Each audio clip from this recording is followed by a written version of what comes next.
Hi, welcome to Ask Less. Many applications come to us at NextFlow of drawing complex surfaces with our compressed air amplification technology. For example, drawing aerosol cans.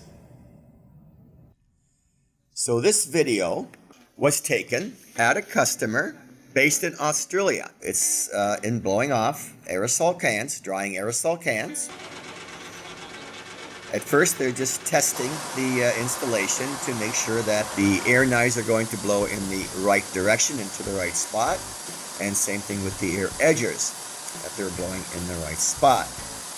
The air edgers are the smaller pieces facing closest to you, and the air knives are the long gold pieces. Now,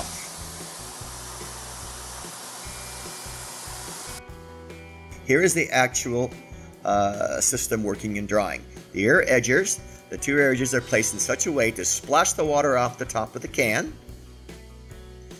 Once the water is splashed off the top of the can, the way they're directed, it gets all the water out in those little crevices. Then it goes by the air knives, and the air knives are now sweeping the water off the side of the aerosol cans as they go by. And again, it seems to be very, very effective. Now, in this kind of a situation, if you can see, trying to put a blower in there is not going to work. The blower is not going to fit.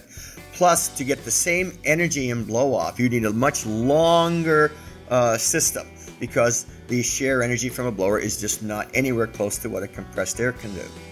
Now, compressed air amplifiers, such as the air edges and the air knives, are very good in the fact that they convert pressure to flow by entraining the surrounding air, thereby using a lot less energy than would normally be used if you had just used open jets or pipe, or even pipe with drill holes, going to save you a tremendous amount of energy.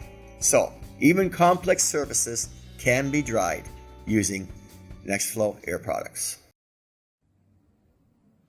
If you have any questions, any applications concerning the use of compressed air for blow-off, for drying, for cooling, for moving, ask less.